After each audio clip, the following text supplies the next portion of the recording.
Utopia is a misunderstood, often maligned idea in our culture.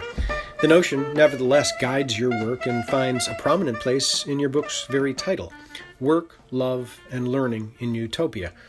With such obvious risk, why focus on utopia? Well, I focus on it because I think that good scholars should not only critique society as it is, but that we should also offer our own comprehensive visions grounded in our scholarship of what society should be and could be.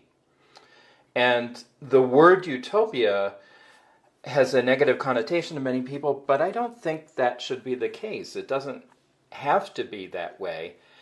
And I think that we can base our hopes for society on the realities of human nature and human capacities, and that's what I want to do in my book.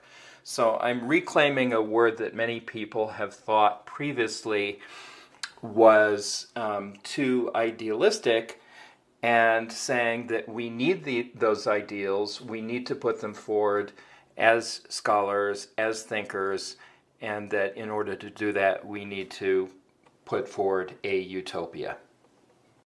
You start your treatment of utopia with what some would say is an audacious premise, that joy and pleasure should be the metrics by which all manner of human endeavor are measured, with education, governance, and economics amongst them. How do you respond to criticisms that joy and pleasure, while not exactly frivolous, are still no way to measure such important domains? Yeah, so pleasure is a word that, like utopia, has some negative connotations to many people. But if we actually look at biology and evolution, joy and pleasure evolved to encourage adaptive behavior. And in humans, joy and pleasure don't just reinforce behavior adaptive to oneself, we also feel those emotions when helping others. And therefore, pleasure is not, unlike our image of it, it's not a form of self-indulgence, as our common connotation of it would have it. Instead, I think that pleasure is key to all human connectedness, and hence my use of pleasure and joy in Utopia. Your research suggests that the arrangement most confounding to human happiness is hierarchy, the ranking of people and groups according to status or authority. Often arbitrary and not infrequently unfair, isn't hierarchy nevertheless an integral part of who we are as humans? Actually, no. Hierarchy certainly could describe us today. It does describe us today, but what most people don't realize is how new hierarchy is in human nature.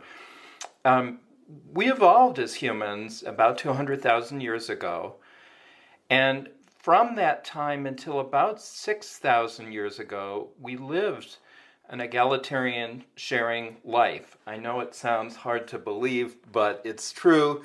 And based upon a lot of anthropological research that's very solid. And what that means is that for over 95% of our history, we humans have been egalitarians.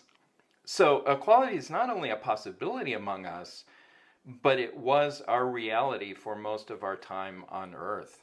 And I'm not saying that we should return to the ancient past, but we can use our knowledge of that past to help us make a happier future for ourselves.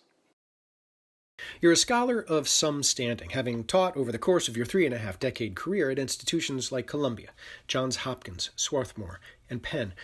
Yet you break with the traditional academic community by supplementing your scholarly work here with prescriptive insights, remedies for the ills your work illuminates. Why such activism in a field so averse to it? Because it's needed. Teaching and learning, to me, that have no purpose become sterile. And students learn best when they know that there's a purpose to what they're doing, something that transcends their own career interests. And activism, to me, is using what you know from your studies to help improve society. And that's what I want my students to do. And that's what I've done myself in my own academic career as well. You've been listening to a conversation with Martin Schoenhals about his new book, Work, Love, and Learning in Utopia, Equality Reimagined.